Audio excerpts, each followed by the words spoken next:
well this weekend, as well as anybody could be doing. Just bear with me for a moment while I pull up the live here on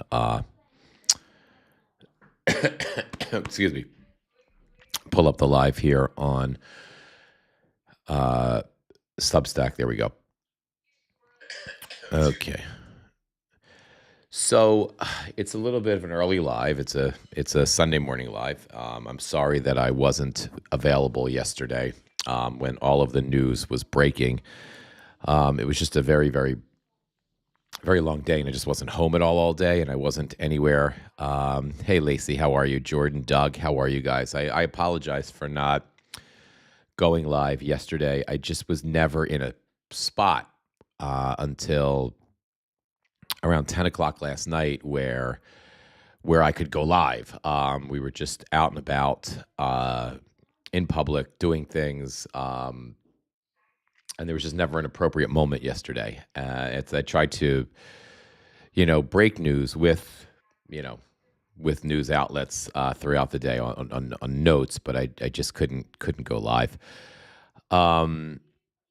And then, I don't know, finally when we settled down, we got my son to sleep, and he had known about what happened, and so just, kind of helping a 10-year-old process, a murder by his own government is something to do, man. It's something. And then I was going to do a live last night. My wife just said, can we just watch some Netflix? I just need to escape all this stuff. I just need to, and she didn't want to. She was like, I feel bad, escaping it, but I can't take it anymore. And I think she had some truly difficult week in the hospital where she works with people just having very, very difficult time. She's a social worker, mental health professional, and she was a little broken. And I think the situation yesterday just kind of, as it did all of us, just kind of put her over the edge. So we sometimes you have to take care of your family, right? So we just sat together in bed and watched Emily in Paris, which, if you're familiar with Emily in Paris, it's there's nothing to worry about except who Emily is in love with next, right? That's all you have to worry about. So it was it was a good break. And then we sort of binged watched until, most of the season until about 12:30. And then I just didn't have it in me at that point. I was just too shot to go live. Hey, Kathy, Z, Winifred, how are you guys? So we're going to get to the news. Let me just do the wide shot. Hang on for a second. We're going to get to the news, of course. And, we're going to talk about some of the more recent updates, but I think first we have to kind of cover, the reality. And we've all talked about it, I'm sure, with friends and family and each other and with ourselves. And I'm sorry, guys, it's just the absolute tail end of this never-ending cold. But it's been a week and it's just about gone. But my nose is thankfully finally running. But I think, within our community here, Xenocracy, I mean, we haven't really processed what happened. And I don't know, maybe at some level, we don't need to process it again. How many times can you kind of process it? But let's just do it anyway. And if you have any thoughts or, throw it in the live. If anybody wants to come, again, you don't need to do this. I'm not even sure that I know how to do this, but I want it to be available. If anybody wants to talk like live to the community, let me know. And I see if I can get this. There's an interview feature that I have on this thing that I've never used. I'll be using it a lot in the near future, but I can see if I can figure out how to bring you up. If anybody needs to sort of talk it out, in front of everybody else, or if I'm the only, don't, and I get it. If I'm the only masochist that that needs to do that, I get it. So personally, on the one hand, I'm feeling stunned and broken and numb. But on the other hand, we knew this was going to happen, right? After they murdered Renee Good, we didn't know it would be Alex Pretti.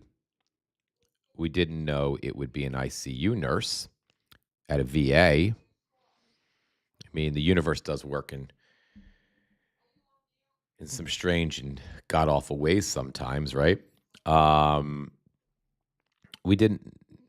We could have probably anticipated, right, that it would be a guy. We could have probably anticipated that it would be a guy who was trying to help somebody from getting killed. We could have anticipated, knowing the emotional instability and the profane immaturity and the lack of accountability from the ICE Gestapo agents, that and understanding the passion and the personalities and the incredible will to protect each other and to protect our country of the protesters in Minneapolis, understanding those competing mentalities, I think we could have clearly thought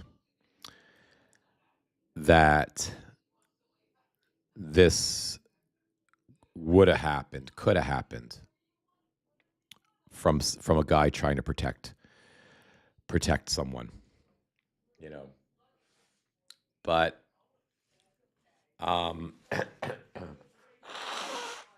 again, I'm sorry, guys.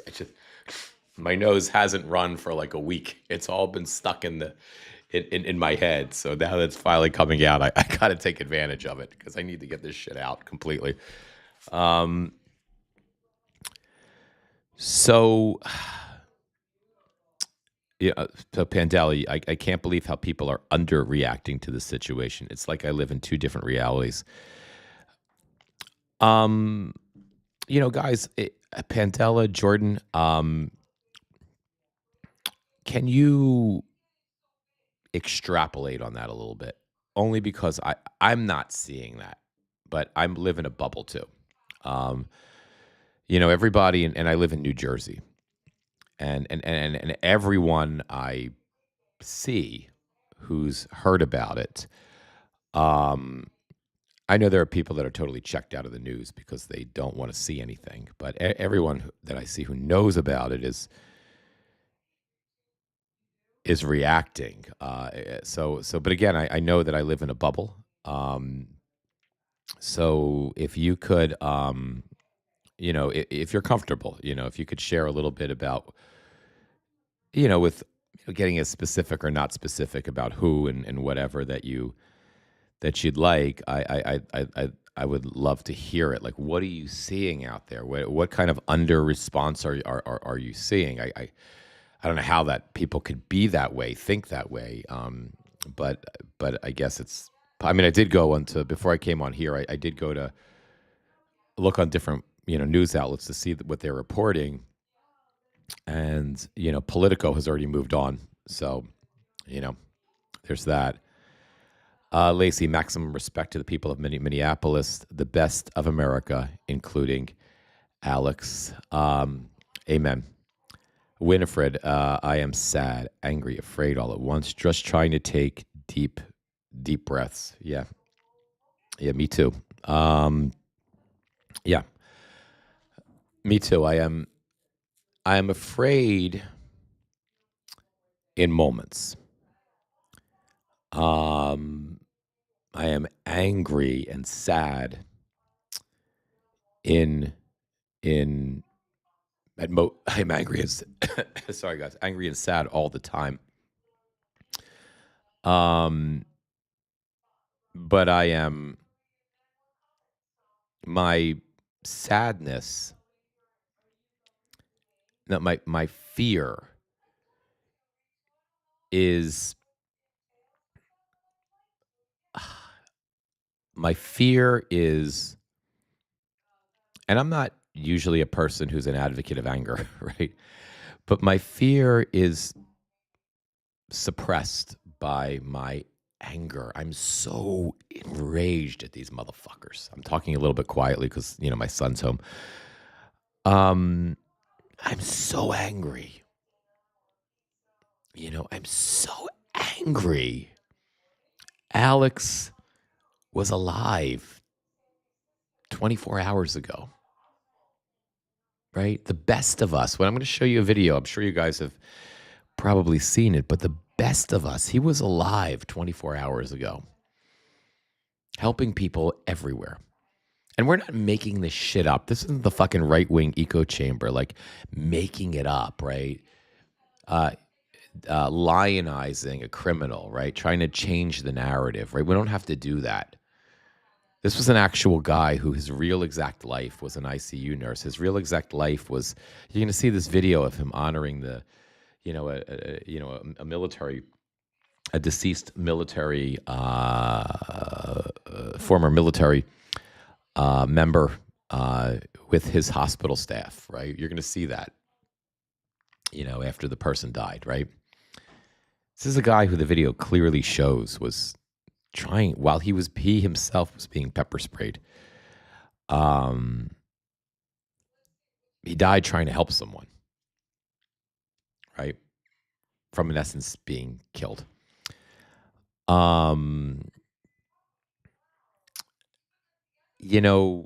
am angry that this trash, that these animals who had to shoot in or at Alex Pretti 9 times while he was on the ground.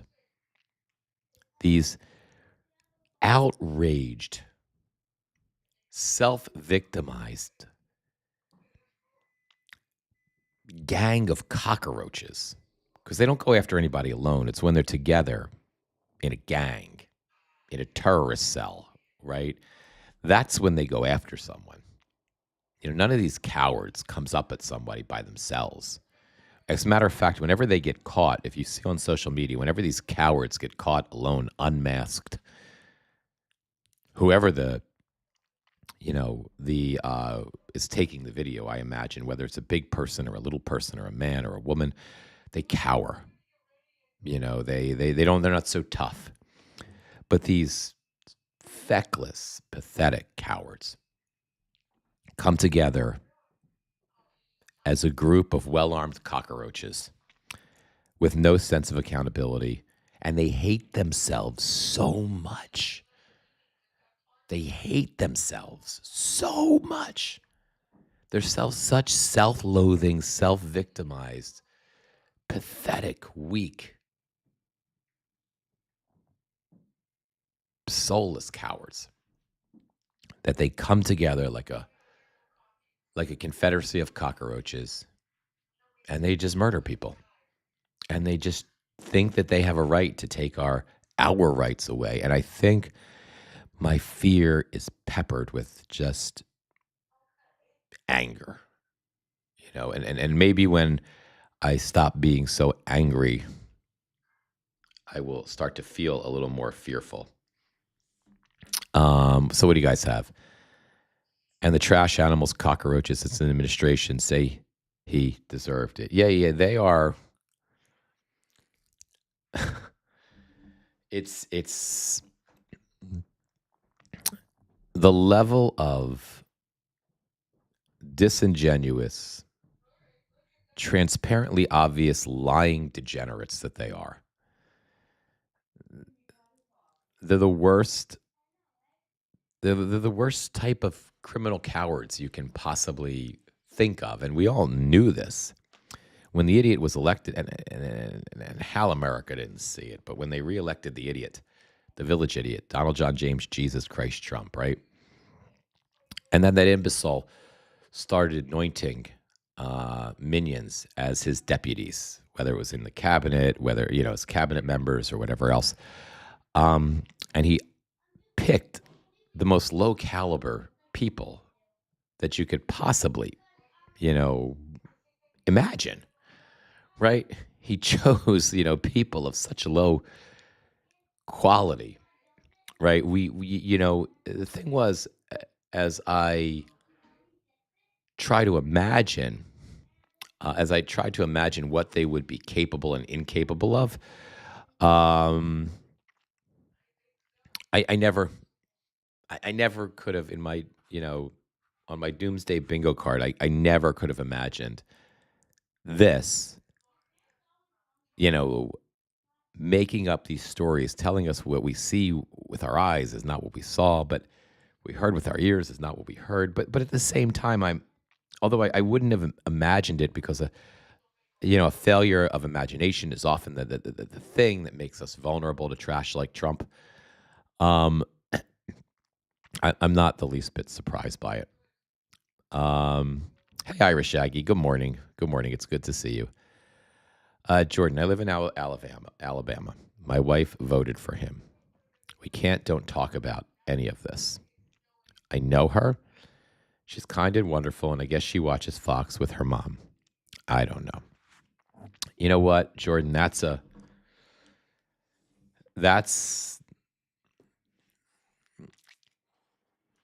tough place, right? I mean, I don't.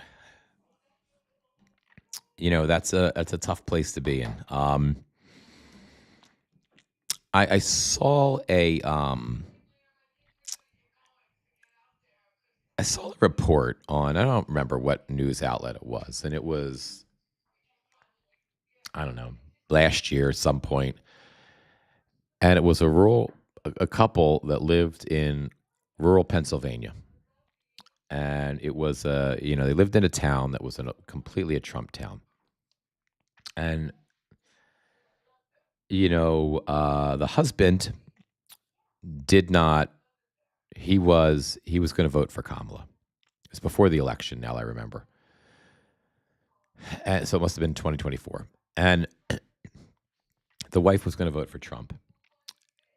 And I watched them, because I again, that's that type of relationship is hard for me to wrap my brain around, right? How can that possibly work when like your baseline moral values, because seem to be at odds, and I believe that incorrectly. I believed incorrectly that they're watching this couple and thinking about people in that position, that their baseline moral values have to be at odds. And I thought about that too for years with people who are not popular in the news and in politics anymore because they've gotten much older. James Carville and Bay Buchanan. They're also married, and James is as progressive as you can get, and Bay is a hardcore Republican, although things weren't as divisive when they were in politics, when they were younger. I don't know what they're doing now. But anyway, I saw this couple, right? And I thought to myself, at the beginning of the report, how can they possibly coexist in the same universe, let alone the same house? And they had a family, they had kids, and they were older. They were probably in their 60s, I'm guessing. They looked like they were in their 60s, maybe early 70s. And they were interviewing them, and they were giving their opinions, their little bits of opinion. It wasn't a long interview. It wasn't a long story. And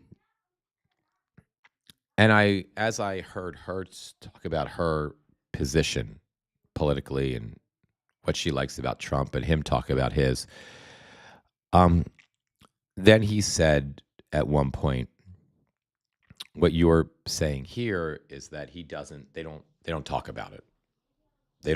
discuss politics. And then he corrected himself and he's like, well, sometimes we do.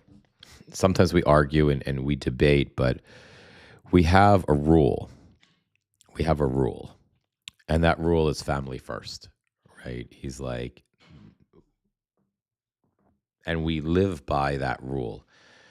And no matter what the politics are, there's family first. And then I watched, obviously, I think this might have been CNN or something. Obviously, it was a little bit of a puff piece because then there were, they showed like, images of them sort of walking together on the farm, hand in hand, like sitting and talking to each other. I'm sure there was like nice music behind the, in the clip, and it got me, right? And it helped me reframe my limited perspective, my own personal ignorance, right? Which was that how can you possibly coexist when your shared humanity is different? And I was wrong, right? I was wrong that it wasn't their shared humanity that was different, because their red line was family first, right? Their red line was love first, right? Whatever their politics or their interpretation of politics, it was love first. And you can't, I know this isn't political and this is cheesy, and if my wife was on the call with us, she could probably do a better job of extrapolating on this. But you can't, like, if love is the driving red line, right? If that's where the break point is, right? Then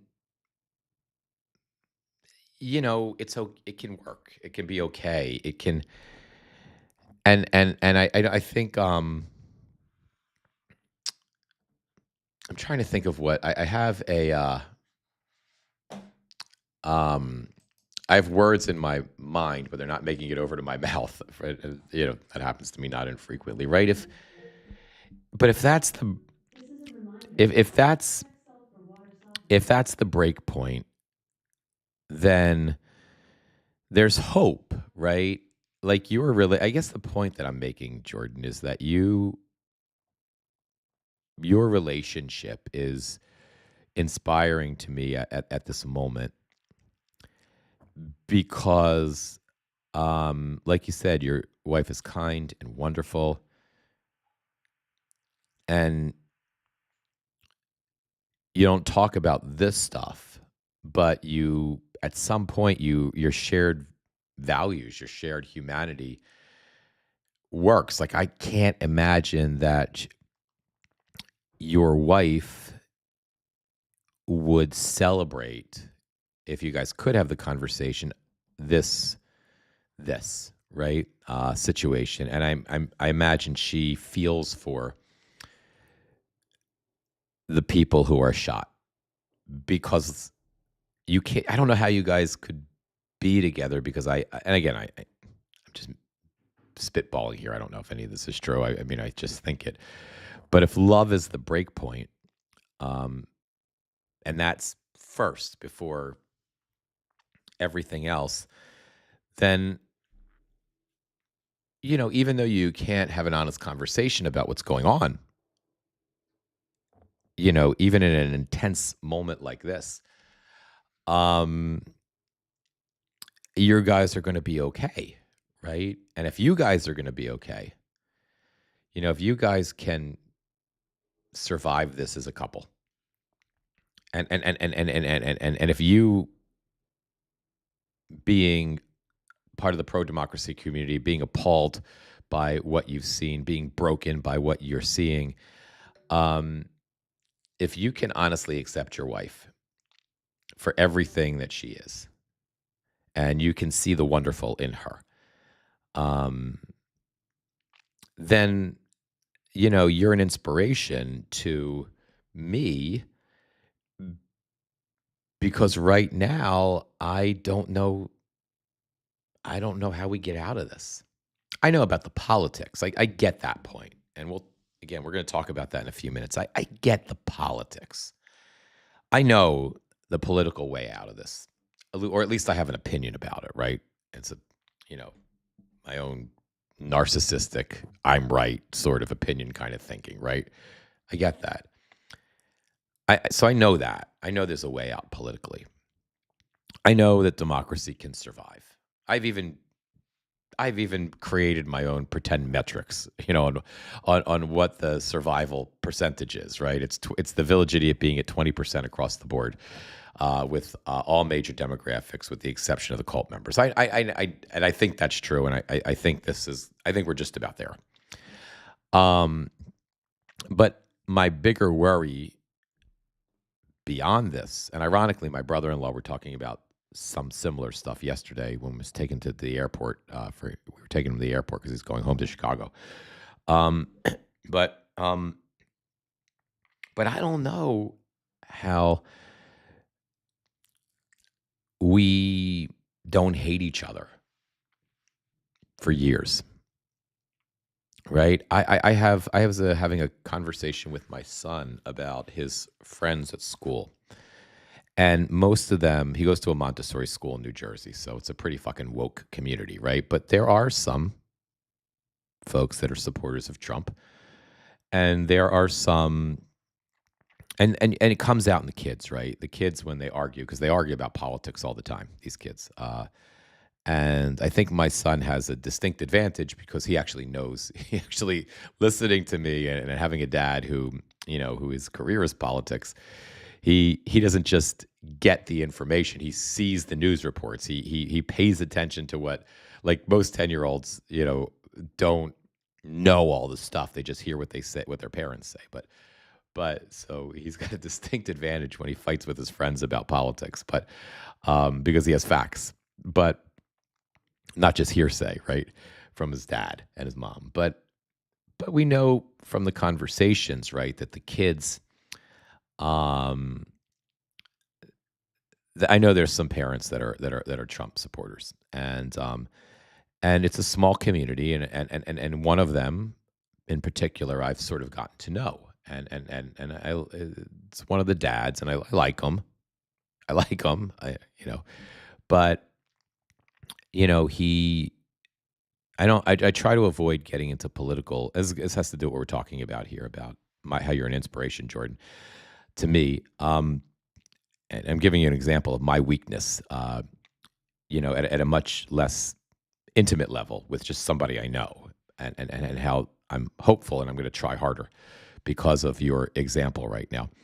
So, because what I'm going to tell you about is something easy. It's not a partner in life. It's just some guy, right, who I know, but don't even know. So anyway, I'm having we have conversations at school events, and he's an interesting guy. He tells me all sorts of stories, many of which I think are lies, but they're fun to hear. Just nonsense, but it's fun nonsense, it's harmless nonsense. But I've figured out that he's a Trump supporter. And he's tried to kind of breach that conversation with me. And as political as I am, as much as I'm a fucking, left-wing echo chamber kind of guy, I don't have those conversations with people at my son's school. I diffuse them quickly unless it's something that really has to be discussed, because I don't want to bring this into that world. I want to keep that world kind of pure because it's the world that my son's in. I want to keep it non-toxic, right? I don't want to, I don't want to get into hardcore arguments with people in that community. I want to keep that. I will if I need to, but for the most part, I don't want to. So whenever he would bring up the Trump stuff or immigration, I would just diffuse the conversation, or just shift it into a different conversation, hoping he would get the hint. And he usually does, and forgets the next time I see him, right? But because of that Trumpian spin, because of his political position, which I also consider a moral position at this point, and a humanitarian position. I don't want anything to do with them. I can't even look. I don't even. I don't even want to talk to this person and I do. I avoid, if we go to a school event, I do my best to avoid having a conversation because I can't. As things get worse in Trump land and subsequently in America, like Alex Pretti, and I keep looking at his last name because I want to know it. I want to remember it. That's why I'm looking down at my notepad here, just so I remember. I keep forgetting Alex's last name, and I feel like I need to know it and not forget it. But anyway, I have these conversations, and don't have these conversations, and I avoid him. And I've shut him out now, for the most part, when I go to these school events. And we have a community at our school, so there's I mean, I call it our school, right? So obviously it's a community that the parents are involved with. And but I ask myself, because I think too much when I'm driving home or we're driving home, and I'm thinking in my own, I'm in my own head. How does this end, right? Like, are we at war with each other, right? Is America doomed? We're going to get through the politics of it. But how does my son grow up? What world does he grow up in? When Trump is out in 2028, God willing, and when MAGA is done, right? Are you going to have 30 million Americans who are still cult members who are just whatever? Well, we're just going to let that go. Or are you going to have extremists? Are these ICE Gestapo agents, God willing, the murderers? The ones that are murderers and abusers will be prosecuted by a new attorney general in 2028. But the ones that aren't, am I going to hate them, even though I won't know who they are, right? Is America going to hate itself? Is going to hate each other? And it's been that way since obviously 2008, since Obama was elected. But because they hated a black man being made president. But so Jordan, this is the point I'm getting. It took me a long time to get back here, but my point is, Jordan, that that I can be better. Like, if you can do what you're doing, and your red line, and I believe your partner's red line, is love and family. Just like that couple, I shifted when I told you about that CNN couple or whatever that was, I shifted my thought about those two, right? I shifted my thought about how that's possible, right? And I wound up unintentionally having a lot of respect for both of them, for putting their politics, their emotion, their policy issues, for putting that aside and putting family first. And then I thought about James Carville and Babe Buchanan. And James, to the extent that I've seen him online now, he doesn't talk about Bay. I don't know anything. It's been years since I've really paid attention to them as a couple. Maybe they're not a couple anymore. Maybe that's why I have no idea. But if they are, like, how that works, right? And but the least I can do, to make the country better, as much as I don't want to do it, if you can do that, Jordan, right? If you can stay with a loved one, and put love first. If you're the future, if you're who we need to look to the future, when we overcome autocracy and we have to figure out how to coexist, tolerate each other, and tolerance always leads to war, because tolerance is just putting up with something, but to appreciate and love each other again.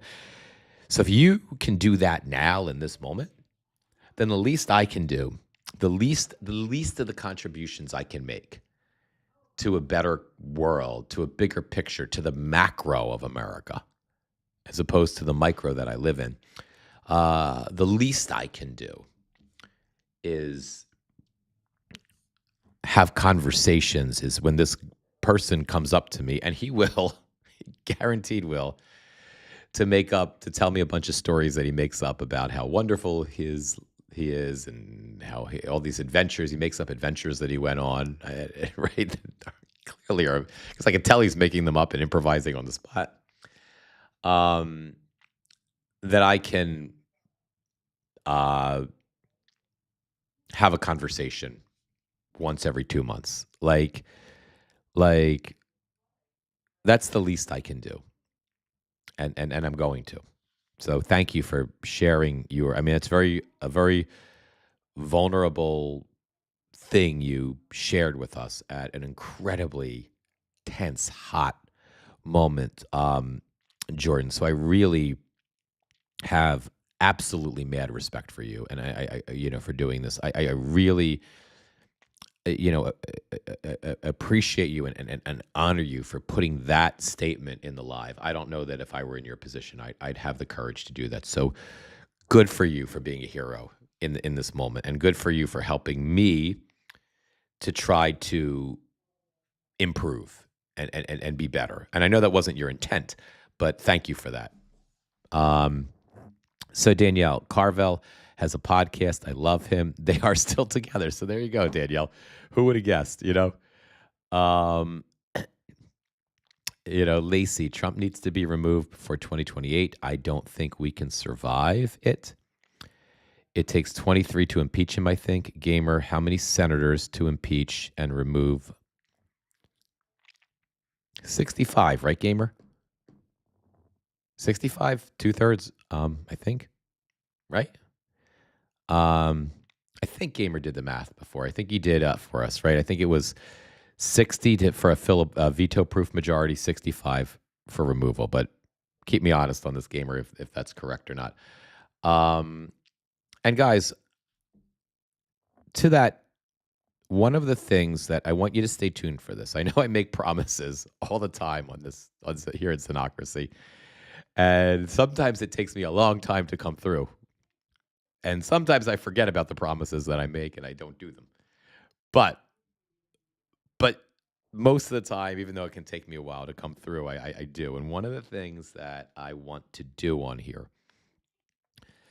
I have a belief, and I am the only one, I think, in the entire country, perhaps the world, that believes that because Trump is so bad, because this administration is so corrupt, because I think the majority of Americans are so sickened, especially now after Alex Pretti's murder, I believe that it is not unthinkable that we have a lot of surprises in red states.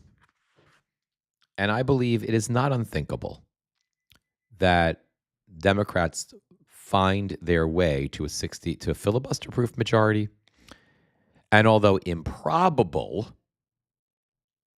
even achieve a filibuster, a 65 vote majority. And one of the things that, and if you think about it, if you think it's impossible, I want to give you hope. And that's what one of the projects I intend to do is.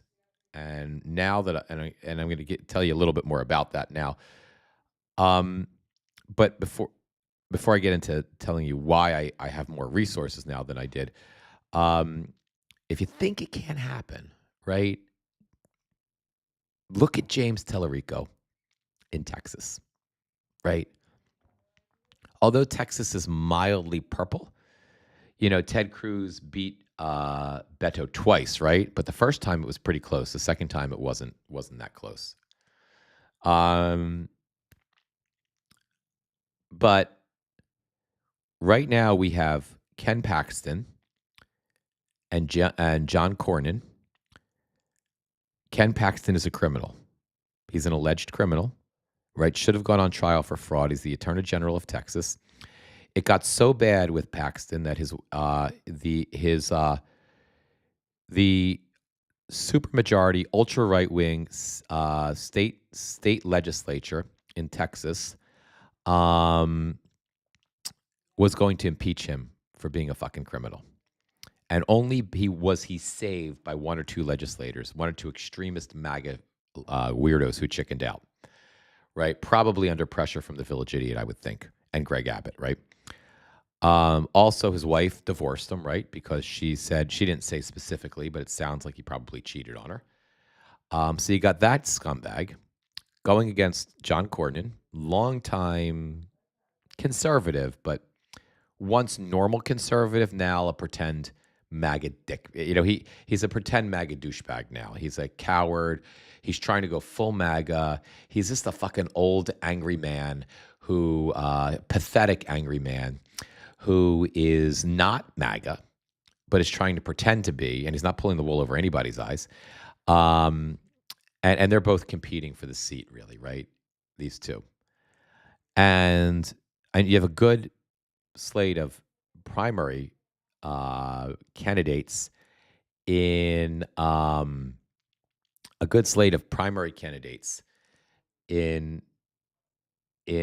Texas, but I think Tallarico is, I don't know if he's leading in the polls, but he's certainly leading on social, and he's certainly got a much bigger operation. And Tallarico is a white, young, very Christian, very pro-democracy, very progressive Democrat, right? So you have, and I would say he's making populist. I would say he's making a populist argument at this time that would appeal to the MAGA, many of the MAGA extremists in would appeal to many of the MAGA extremists in his constituents in Texas. Hang on one second, little boy. I think it would appeal to many of the MAGA extremists in Texas who are waking up, who maybe the murder of Alex Pretti and Renee Good have woken up, who still want to hear about Christian values, right? And who don't want to vote for a criminal like Paxton or an ass kisser like Cornyn. So I think that's an example of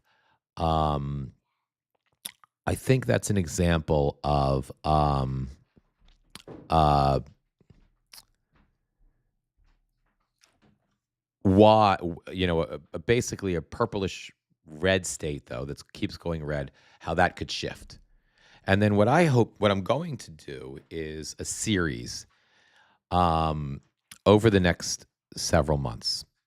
And in that series, I'm going to be bringing on, interviewing Democratic primary candidates for Senate, to the extent that I can get them. And I think I've been researching some of these candidates, and they're strong, and they're electable. I'm hoping to start in West Virginia, because you have two very strong Democrats that are prime. There's three of them in the primary, but there's two that I came across that seem like strong candidates.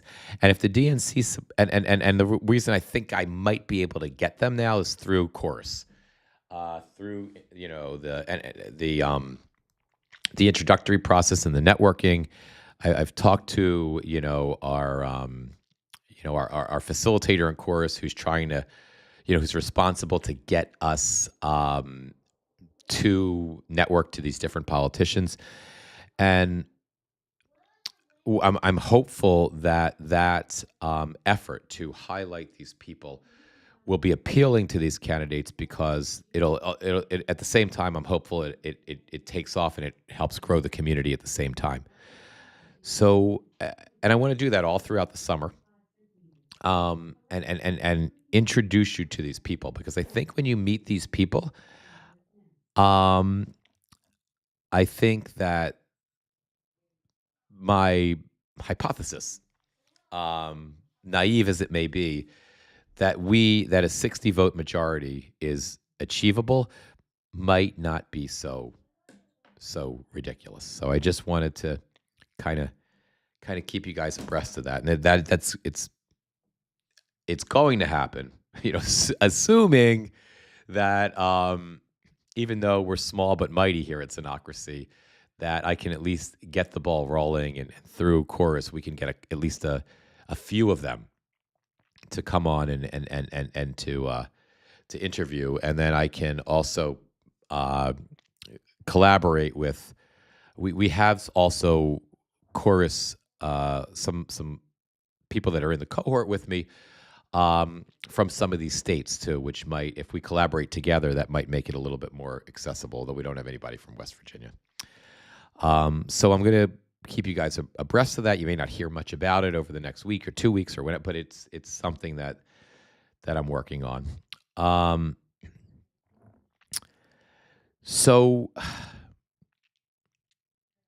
Anyway, let me get to more of your comments, guys. Then we'll get to some of the news.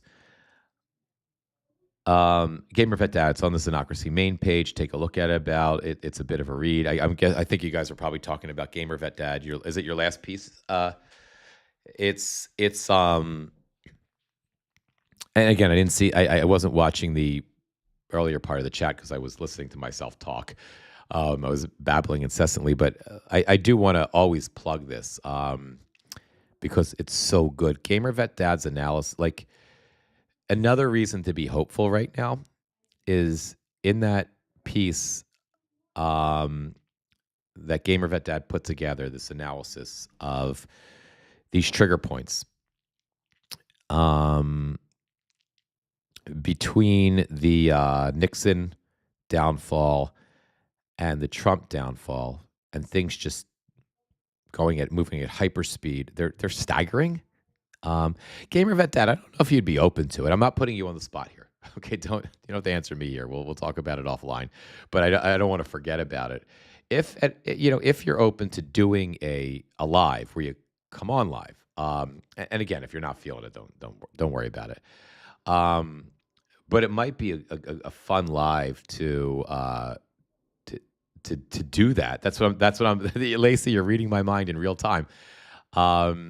But we don't want to pressure Gamer unless he feels it. This can be a weird place if it's not. If Gamer, didn't you come on once with? You came on TikTok a couple times, right? We did speak in real. What's so bizarre, guys? Like we have this. This deep friendship. We have this community, but I think Gamer, you came on a few times on TikTok.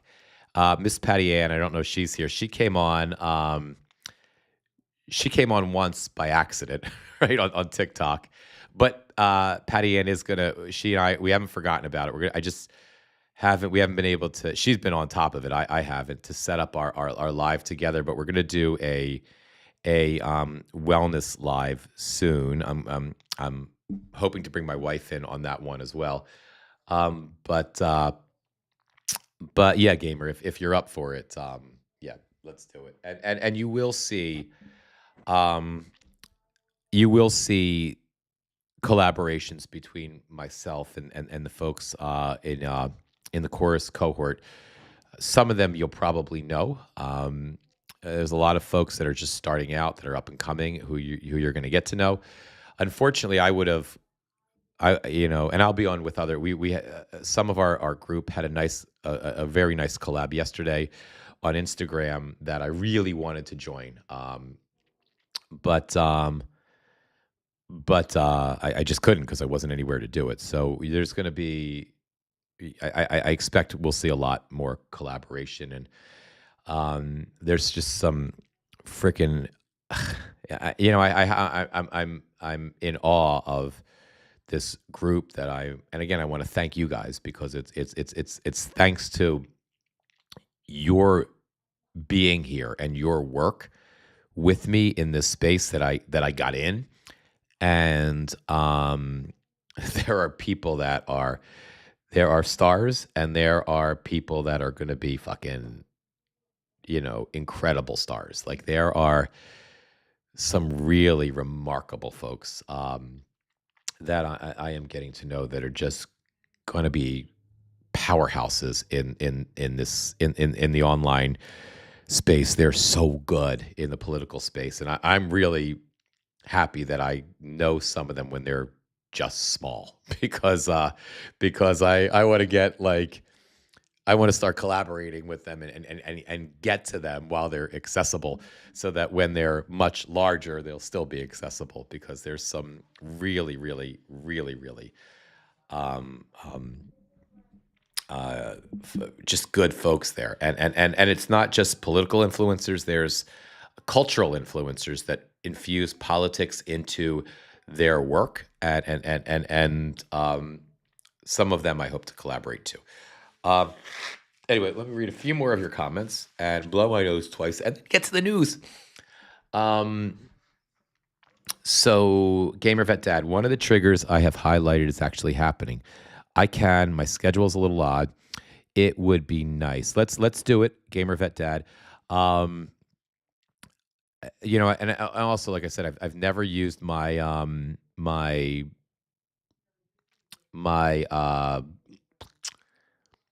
interview feature on here, and I have absolutely no idea how to use it. So, I appreciate you guys, doing it with me now because I'm gonna fuck it up as you've seen. Um, when I try, it's gonna be a total clusterfuck the first time because there's no way to test it. Like, I can't. There's no way to go live in an interview without being live in an interview. So, I appreciate you, Gamer, and Miss Patty Ann, and anybody else that wants to. Well, I know we tried to recruit Catherine too for the wellness live, but she's not feeling it, so she's going to be with us. She's a mental health professional as well, but she'll be commenting and guiding, but not necessarily live. But if anybody else, if there's something you want to talk about, if there's a expertise you have, if there's something, this is a safe space. We're still a small space, and it's a place to do it. I mean, Jordan, if at any point you're comfortable, and because I think, like I said, I'm so inspired by you. Um, if you ever want to come on and talk about the difficulties, for example, and the blessings of, you know, um, having a partner who is the political polar opposite. I think that would be an amazing show. But again, it doesn't have to happen because, you know, this is a lot. But anything that we want to talk about, I mean, not anything, but everything. Um, but thank you, Lacey. I appreciate you guys being the guinea pigs. Um, oh yeah, this group is a blessing, guys. It's truly amazing. Me too, Irish Aggie. I have learned so much working with you guys. I don't know like how I could get through this administration without this community. Um, you know, without the group therapy, I don't know. I don't know what that would be like. I can't.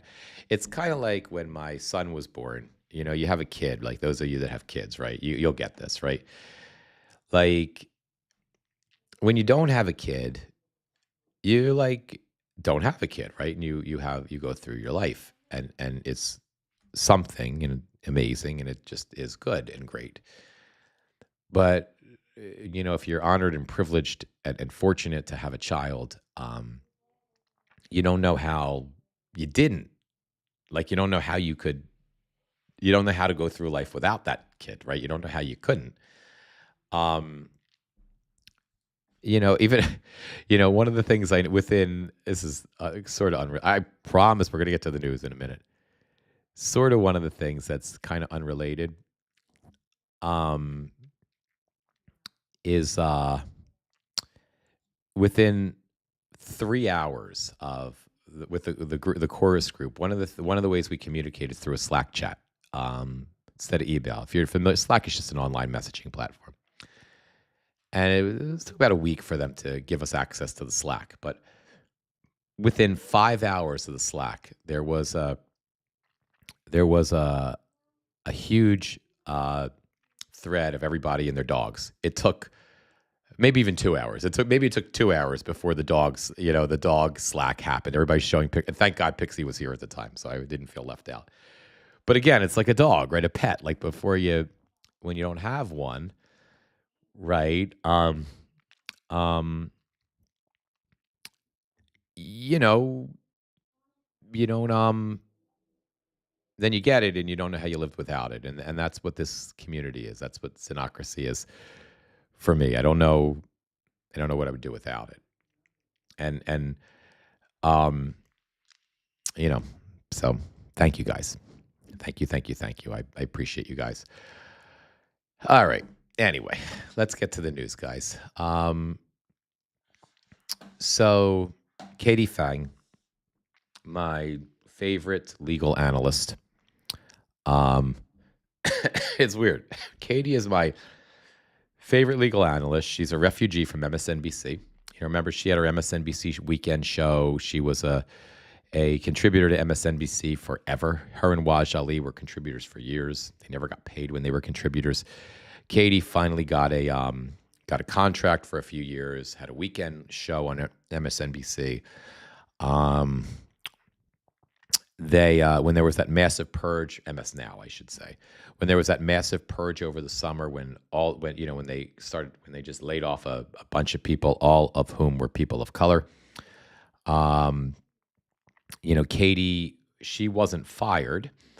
Her show was cut, right? They just ended her show, but they didn't fire her. And what she did was impressive, right? They told her, and I didn't find this out until I was watching her and Waj Ali are very good friends because they became friends when they were, I think Waj was traveling from, when you would see Waj Ali on CNN or MSNBC, he'd be traveling, I think, from Virginia or somewhere like that.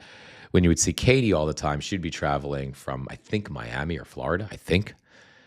So you would see these people there once, twice, 3 times a week, traveling on their own dime, right? That's cable news. There are paid analysts and paid contributors, but they were not. And when they canceled, Waj had already been gone by this point, but when and he was building his independent media empire.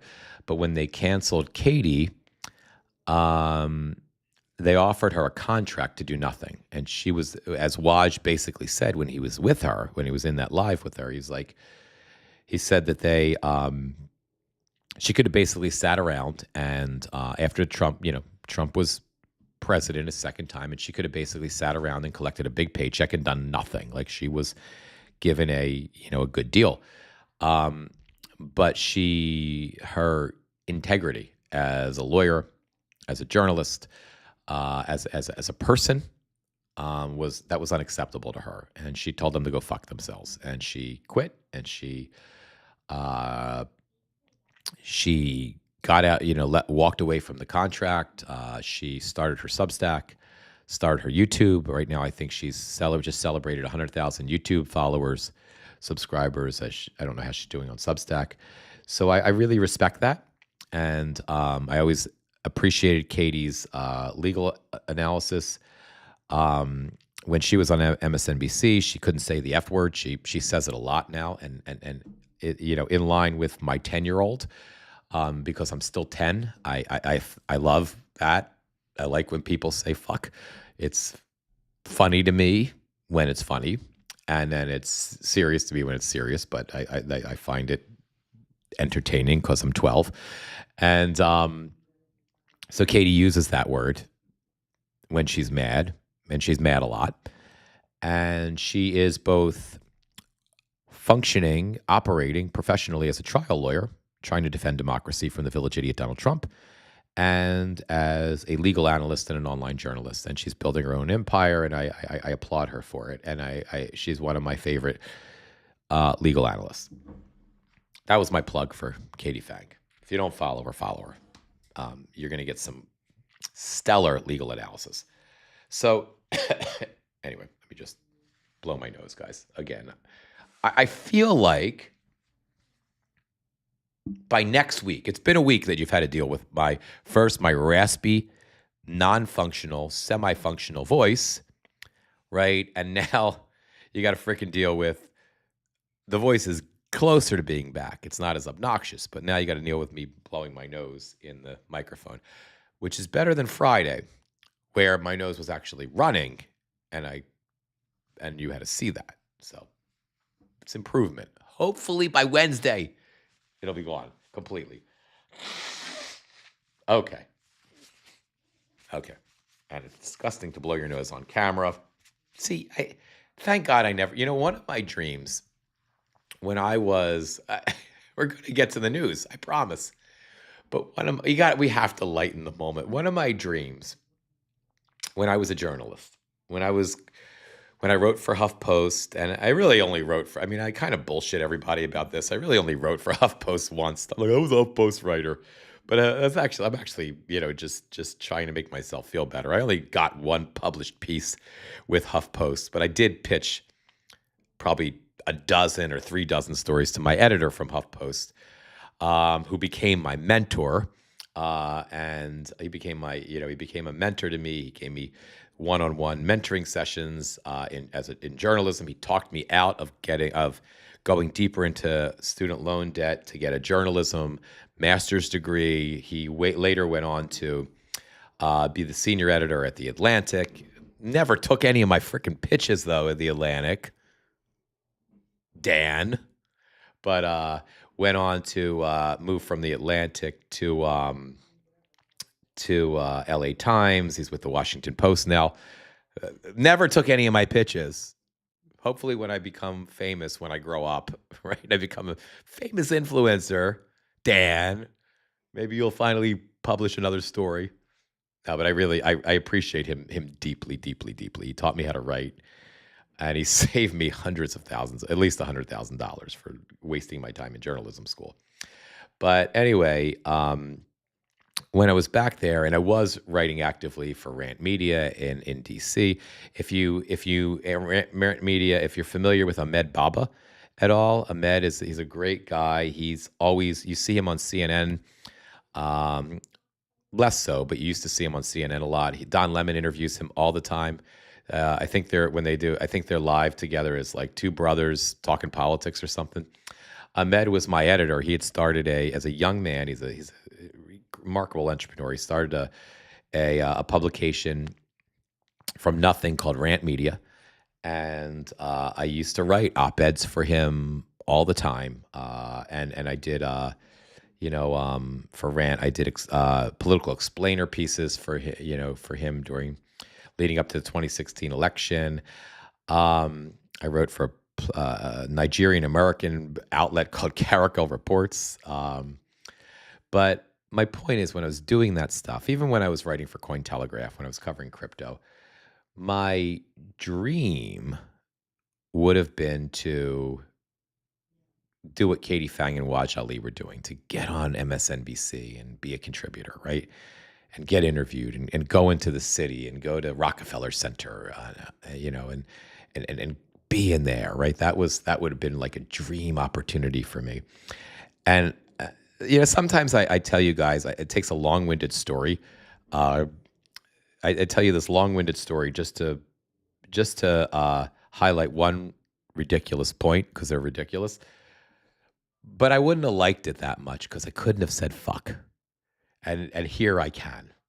So thank goodness that dream didn't transpire, because what if I was still there and I was just like a repressed, angry, middle-aged white guy who wants to say fuck every 2 seconds but can't. So anyway, I don't know. Somehow I got to there. Somehow that led to this, and we still haven't gotten to the Katie Fang information. So Katie publishes an affidavit. Everybody's publishing it now, but the first one I saw was Katie. And this was an eyewitness to Alex Pretti's murder. And this affidavit, which that is not it, I can't get to it through there. This affidavit, here it is.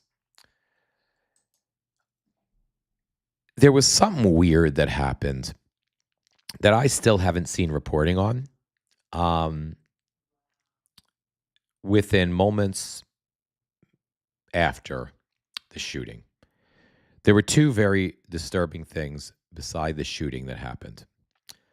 One was that someone at DHS called the sheriff, I think, or the police chief of Minneapolis and said, oh, no, officers, Minneapolis local police officers, radioed their chief and told them that ICE was trying to get them out of the scene, told them they didn't need to be there, right? He, thankfully, because he's a fucking hero, ordered his officers to stay put, stay on scene, hold the line.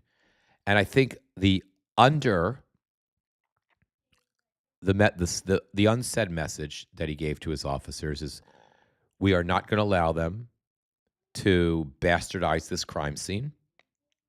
And second of all, you need to be there to protect the citizens. I feel like that's what he was saying. Whether that is or not, but that's what I feel like.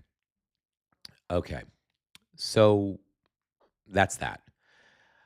The second thing that I have not seen, and again, I haven't been watching cable news at all.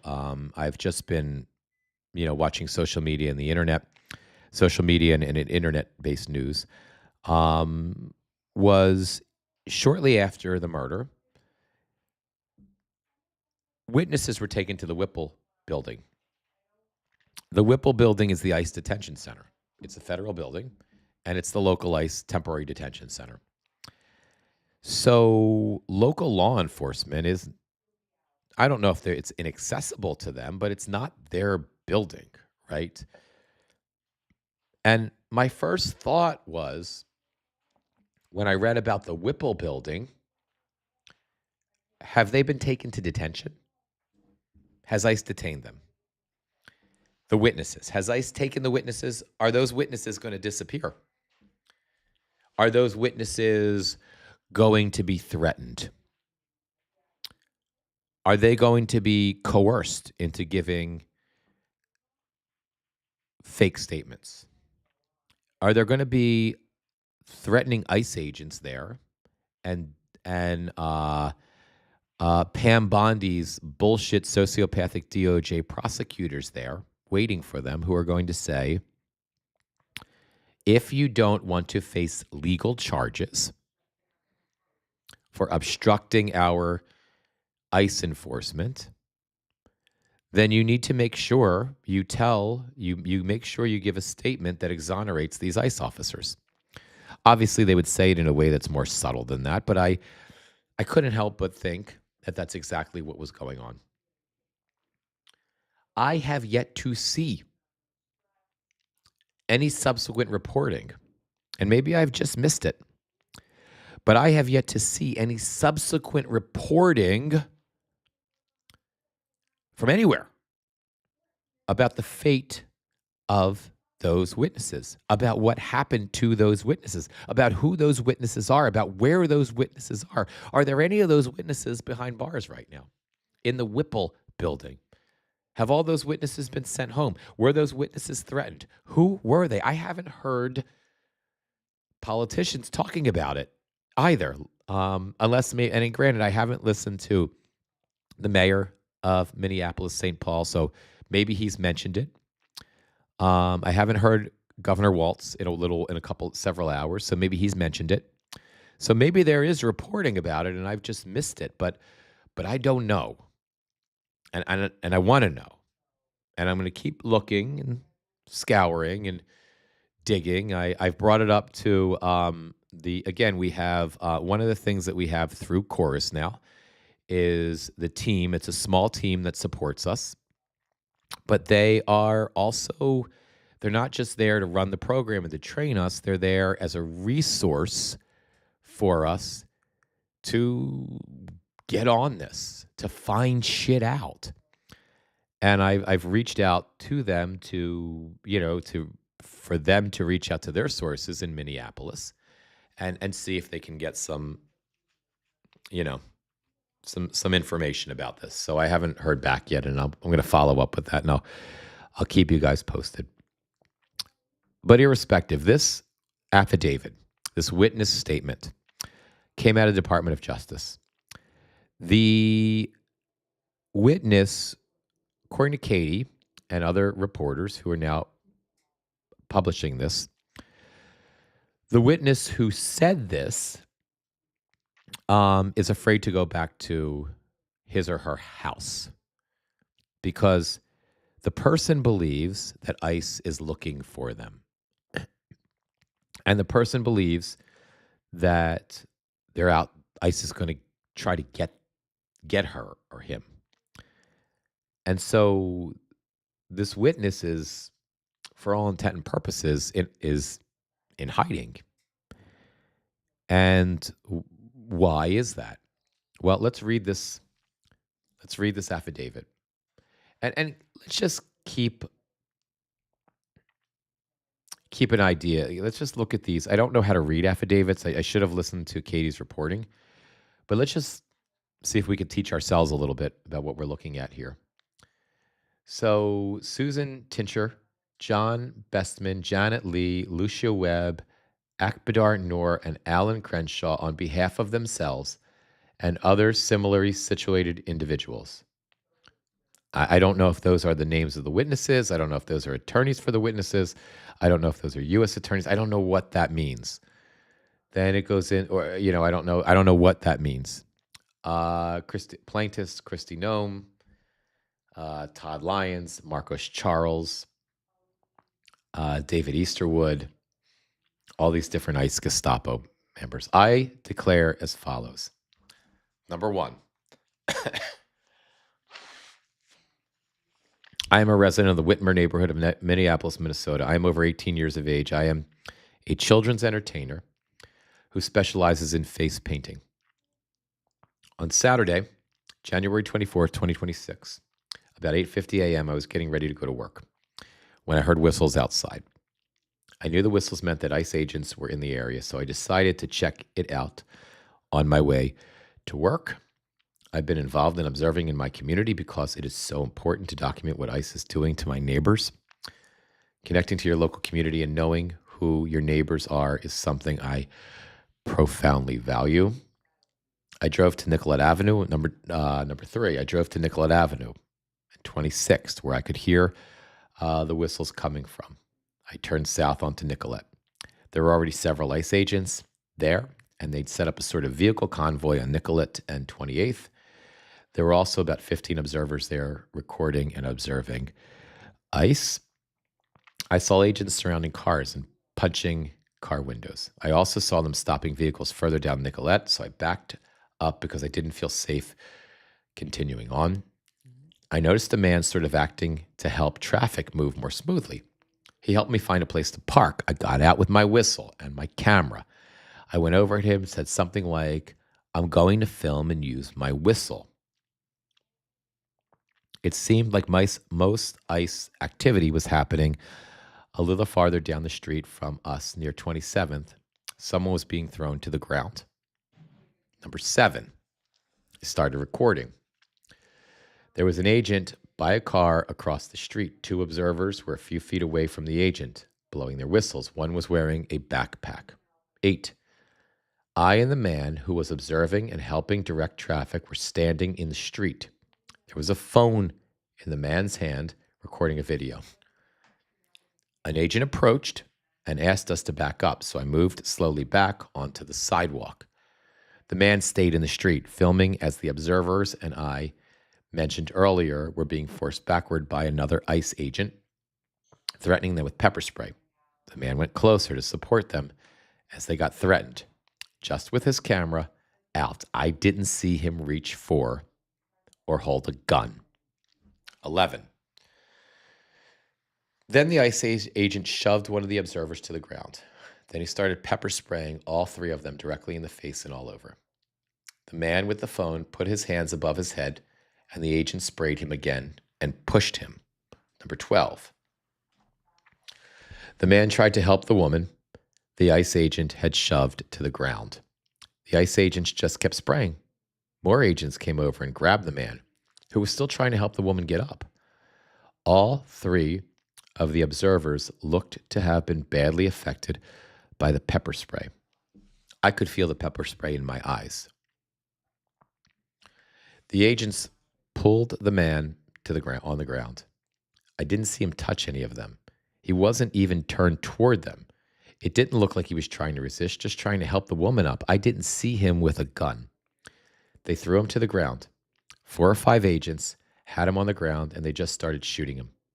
They shot him so many times. Right now, I think we've heard 9 shots. I don't know why they shot him. Number 14. He was only helping. I was 5 feet from him, and they just shot him. The video I recorded of what happened accurately depicts the events leading up to the agent shooting him, and several minutes afterwards, the video is attached as Exhibit 1. I have read the statement from DHS about what happened, and it is wrong. This man did not approach the agents with a gun. He approached them with a camera. He was just trying to help the woman get up, and they took him to the ground. Number 17, I feel afraid. Only hours have passed since they shot a man in front of me, and I don't feel like I can go home because I heard agents were looking for me. I don't know what the agents will do when they find me. I do know that they're not telling the truth about what happened. I've heard that other witnesses might have been arrested and taken to the Whipple building. Number 18, I am disgusted and gutted at how they are treating my neighbors in my state. I keep alternating between crying and feeling determined. It is important to remember the value of documenting injustice. We show up for the people who need us to bear witness because it can't just be one group of people bearing the brunt of their tyranny. This is a struggle to protect freedom and democracy. Those things are on the line. He lost his life for those values. I declare under the penalty of perjury that everything I have stated in this document is true and correct.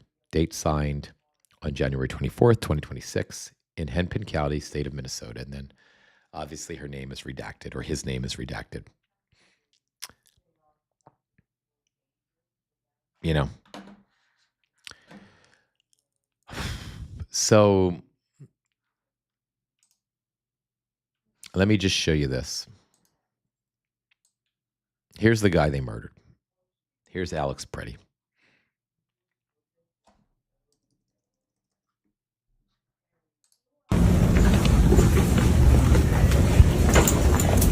You guys go on the stand right over there.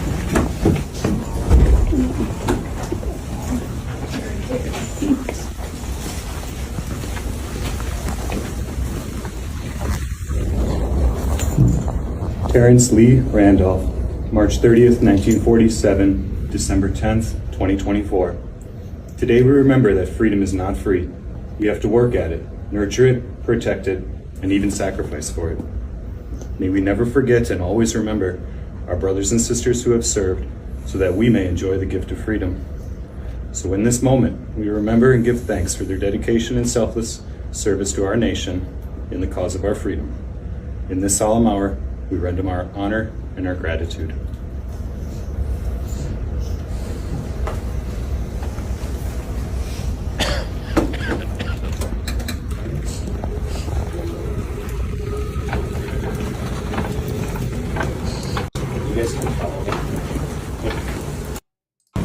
That's who they killed. That's who they killed. December 10th, 2024, I was celebrating my 57th birthday. Right? I was out for dinner, thank God, with my parents, my wife, and my son. It was a Wednesday, I think. And that day, Alex Pretti was honoring the life and the service of a veteran who passed in his hospital on his watch. He was assuring the dignity and the integrity of someone who he, probably knew as a patient, but who he knew deserved the respect and honor for the service that that person provided to the United States of America. Alex Pretti had no idea he was going to die a month and a half later, trying to save someone else's life. You know? I'm sorry to hear that, Aggie. I'm so sorry. I mean, thank you for your husband. And thank him, for this, for what he did. And I imagine, seeing what you just saw would break you, you know.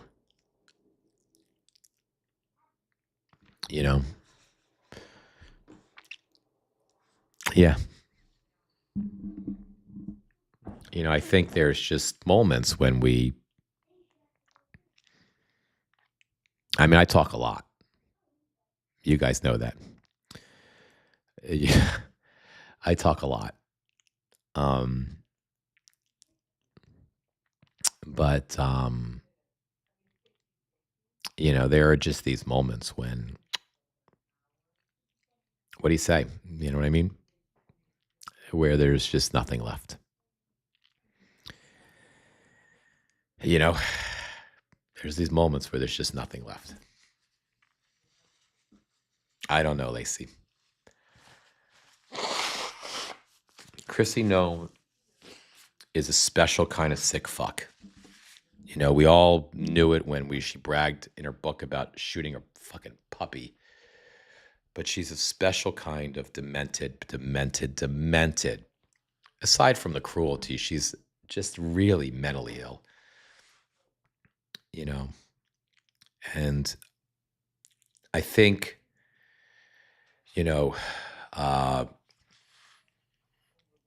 I think when you're as mentally ill, as mentally unstable as she is, as unfit as she is, as cruel as she is, as ignorant she is, that's how she's allowed to lie, about this.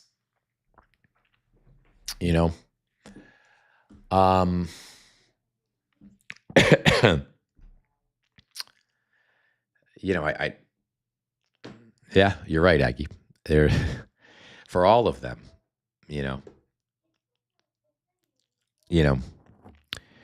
I think we're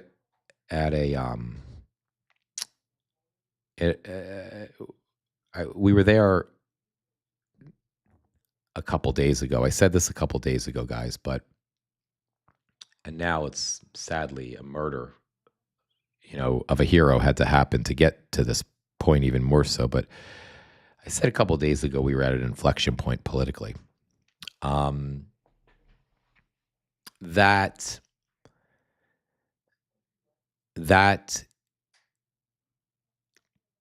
is exacerbated now.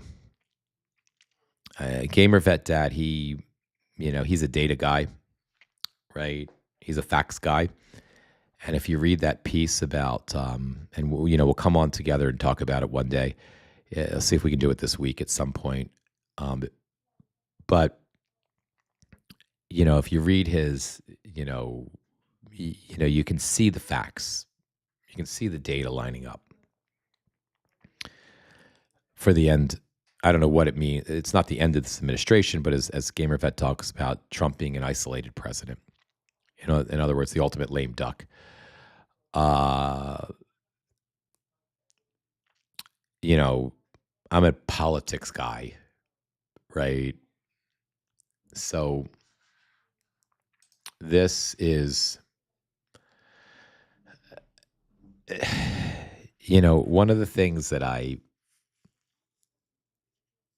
didn't wait to politicize this shooting. If you guys were following me on, while I was at the swim meet yesterday, as I was posting on notes, it in the past, prior to January 6th, 2021, I would wait to politicize things prior to that, I might wait to politicize, until I don't know, after the 500th 500th mass murder of children with maniacs with guns. I would immediately, within minutes of a shooting, politicize the gun debate, because there was no way not to. After January 6th, I immediately began to politicize. Hang on one second, guys. Hey, buddy. Yes. Okay. I just need about 10 more minutes, if you don't mind. Sorry. Okay, I'm sorry. My son is just coming in. Okay. He threatened me that mom's coming in.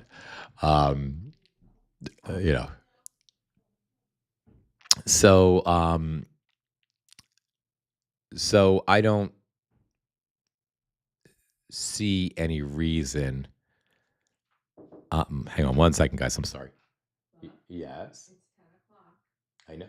You said a half hour. I know. Just let me wrap it up. So yeah, my bosses are my producers are telling me it's time to end the live. We have to clean the basement and do a few other things today, and I will try to go live later today as well. But I immediately began to politicize this. I immediately I think we all probably did, had a sense that you were going to see a fairly quick shift in Senate Democrats' position on funding ICE, right? And the first news that I saw break, and Allison Gill broke this on Blue Sky. I mean, I'm sure other news outlets, but that's the first place I saw it. Was Senator Cortez Maestro was the first one to go. I knew when she broke, because she was one of the, if you remember, the folks that stopped the first shutdown when Democrats were winning, and we could have saved healthcare for 20 million Americans. It was Cortez Maestro was one of the ones who, one of the seven Democrats and one independent who shifted and surrendered. I knew when she broke, they were all going to go. When she came out with her statement, I will not support any sort of funding package that funds ICE. You knew it was over then. Immediately, Jackie Rosen, Senator Rosen followed. She was another one of the Gang of Eight. It didn't take much longer for Schumer to, a couple more hours, because he's always a little slow when it comes to these things, to declare that, ICE funding is dead. And it is. We'll see what happens. Actually, I don't even need to read the story to you. I mean, you guys all know the news. We'll see what happens this week in the Senate. But there's going to be no appetite within the Democratic caucus, with the exception of probably Fetterman, to fund ICE in any capacity. I think there's a good chance also we see a de-escalation. The Village Idiot, there was credible reporting last week that the Village Idiot was getting mad because he wasn't getting good coverage. He didn't like the coverage because he was getting blamed for the Gestapo. He was getting blamed for the murder of Rene Good. He was getting blamed for the polling, even though he lies. He's suing the New York Times because of the recent Siena poll that shows him down 40%, 70-30 in essence, against ISIS behavior. And he's taking the blame for that. He doesn't like that. So there was already a lot of reporting about talk in the White House about a de-escalation because, he doesn't like it. And we've seen Kristi Noem re-escalate. We've seen them re-escalate. That could happen too. I mean, there was reporting yesterday that Lev Parnas reported yesterday that his sources were telling him that Stephen Miller was pushing hard for the Insurrection Act after the murder of Alex Pretti. That's not surprising. But I think with the Senate is going to filibuster any effort to fund anything with ICE at this point. I think we're going to see this de-escalate. I think they're going to try to find a face-saving way out of Minneapolis. Not that there is any. And I know we've seen Pam Bondi offered that. I haven't read the reporting on it. I just caught a quick glimpse of it, but there was that thing where Bondi had offered. Did you guys catch this reporting? And then I've got to wrap the live after this, guys. But did you guys catch that reporting? The details of it, where Pam Bondi was offering in exchange for Minnesota voter rolls, they pull ICE out, right? I mean, it was credible reporting. She really did say that, but I mean, come on. So I think they're looking for a way out. I mean, we'll see what happens today. But anyway, there's no way to make this any better. I think the best way to end the live today, really, because I can't find a way to wrap it. I think this is still fitting. I think we'll end it with another. Let's maybe watch this 1 minute 8 second video, and I think that's the best way to honor Alex Pretti, the hero.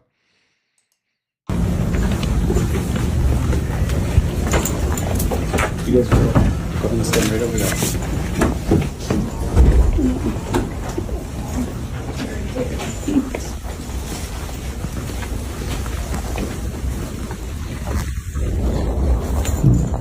Terrence Lee Randolph, March 30th, 1947, December 10th, 2024. Today we remember that freedom is not free. We have to work at it, nurture it, protect it, and even sacrifice for it. May we never forget and always remember our brothers and sisters who have served so that we may enjoy the gift of freedom. So in this moment, we remember and give thanks for their dedication and selfless service to our nation in the cause of our freedom.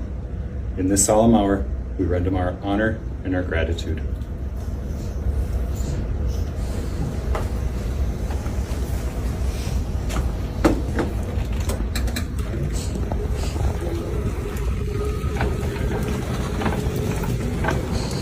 You guys can follow. Okay, guys, 1 minute at a time, 1 hour at a time, 1 day at a time, one live at a time. Just take when you can. Take a breath when you need to. We're all going to be here holding the line. I love you guys. And I will see you soon. Hopefully a little later today, if not certainly tomorrow. There are better times ahead. I really believe that. There are better times ahead. I'll see you soon, guys. Much love.